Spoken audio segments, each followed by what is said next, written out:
राधे कृष्ण आप सभी को। कार्तिक मास महात्म्य अध्याय 20। इधर भगवान ने बालक रूप में जन्म लिया और उधर राजा बलि ने भी शुक्राचार्य को अपना आचार्य बनाकर बड़ा भारी यज्ञ प्रारंभ किया, जिसमें लक्ष्मी जी सहित हवि ग्रहण करने के लिए भगवान विष्णु का आवाहन किया। उसी समय भगवान विष्णु ब्रह्मचारी के रूप में वहां पर आ गए। भगवान के इस रूप को देखकर ऋषि लोग ज्ञान दृष्टि से उनको पहचान गए। उन्हें देख श्री शुक्राचार्य ने राजा बलि को एकांत में बुलाकर समझाया। शुक्राचार्य जी कहने लगे कि हे राजा बलि, विष्णु तुम्हारा राज्य लेने के लिए अदिति के गर्भ से जन्म लेकर वही तुम्हारे यज्ञ में आए हैं, सो तुम इनको कुछ भी देना मत। हे राजन, मेरा कहना मानो। नीति शास्त्र का कहना है कि अपनी बुद्धि से गुरु की बुद्धि अधिक लाभदायक होती है। तब बलि कहने लगा कि गुरुजी, आप मुझे अधर्म की शिक्षा क्यों देते हैं? घर पर आए हुए याचक को दान न देना राजा के लिए अत्यंत अधर्म की बात मानी जाती है, और यदि स्वयं विष्णु भगवान ही याचक बनकर आए हैं तो इसके बराबर मेरे लिए सौभाग्य की और क्या बात हो सकती है। मैं जितने भी यज्ञ करता हूँ केवल विष्णु की प्रसन्नता के लिए ही करता हूँ। अतएव यह वटुक जो भी मुझसे मांगेगा मैं अवश्य इसको दान दूंगा। इतने में ही वामन भगवान राजा बलि के यज्ञ मंडप में आ गए।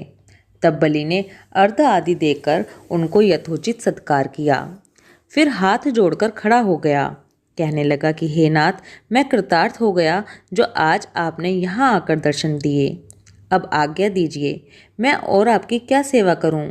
मैं तो आपका सेवक हूं। भगवान कहने लगे, हे राजन, हमको तप करने के लिए 3 पग पृथ्वी चाहिए। राजा बलि हंसकर कहने लगे कि हे वटुक, तुमने ये क्या मांगा? कुछ धन, गांव या कोई शहर मांगा होता। वामन जी कहने लगे कि हे दैत्यराज, मुझको किसी प्रकार का लोभ नहीं है। मुझे तो इतनी भूमि चाहिए जिससे मेरा कार्य हो जाए। हे राजन, पृथ्वी का दान करना राजा का परम धर्म है। भूमि दान करने वाला जन्म मृत्यु से मुक्त होकर विष्णु के परम पद को प्राप्त हो जाता है। जिस राजा ने भूमि का दान दिया समझो उसने सर्वस्व दान दे दिया। हे राजन, यह पृथ्वी सदैव किसी के पास नहीं रही। मानधाता जैसे राजा आज कहाँ हैं? चंचल लक्ष्मी से जो अपना मार्ग सुधारते हैं वे धन्य हैं। अधिक क्या कहें, भूमि दान से उत्तम दान ना कोई हुआ है और ना होगा। अब मैं तुमसे पूर्व काल का एक इतिहास कहता हूँ। पहले ब्रह्मकल्प में भद्रमती नाम का एक ब्राह्मण था। उसके श्रुता, सिंधु, यशोमती, शोभा, कामिनी, मालिनी नाम की 6 स्त्रियां तथा अनेक पुत्र थे। अतः वह और उसकी संतान भूख से अति दुखित हो गए। इस दरिद्रता के कारण वह स्वयं को धिक्कारने लगा। फिर वह अपने कुटुंब सहित कौशाम्बी नाम की नगरी में चला गया। वहां जाकर भद्रमती ने सुघोष नाम के एक धनी ब्राह्मण से 5 पग भूमि मांगी तो उसने भूमि दे दी। इसी भूमि दान के कारण उस सुघोष नामक ब्राह्मण को विष्णु का परम पद प्राप्त हुआ। फिर भद्रमती ने वह भूमि एक दूसरे ब्राह्मण को दान दे दी, जिससे उसे भी मोक्ष प्राप्त हुआ। इस कारण हे राजन, हमें 3 पग भूमि दो, जिससे हम भी मोक्ष का साधन प्राप्त करें।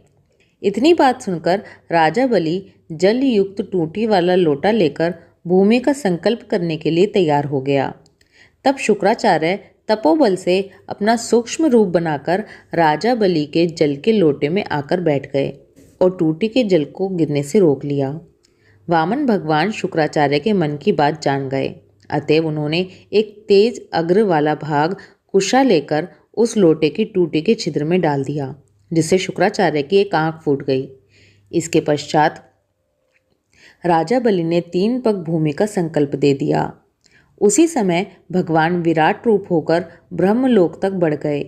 विराट रूप भगवान ने 2 पगों में सारा ब्रह्मांड नाप लिया। फिर पांव के अंगूठे से ब्रह्मांड फूट गया। ब्रह्मांड के फूटे हुए मार्ग से पानी के बहुत से स्तोत्र बहने लगे। भगवान विष्णु का पैर उस जल से धोया गया। वह निर्मल लोक पावन जलधारा का रूप हुआ। वही जल ब्रह्मादिक देवताओं को पवित्र करता हुआ सप्त ऋषियों से सेवित सुमेरु पर्वत के ऊपर पड़ा, जहाँ गंगा के नाम से विख्यात हुआ। इस दृश्य को देखकर ब्रह्मादिक सब देवता और ऋषि मुनि स्तुति करने लगे कि हे सबके स्वामी अनंत मूर्ति, आपको नमस्कार है।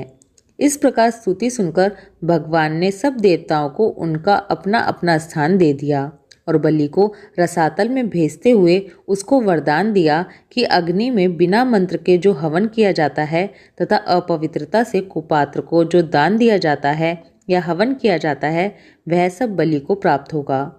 इस प्रकार भगवान ने देवताओं को सुंदर स्वर्ग तथा बलि व अन्य दैत्यों को रसातल दिया। इतना सब कुछ करके विराट रूप भगवान वामन रूप हो गए। तब देवताओं तथा ऋषियों ने भगवान की स्तुति की। तदंतर वामन जी तप करने के लिए चले गए।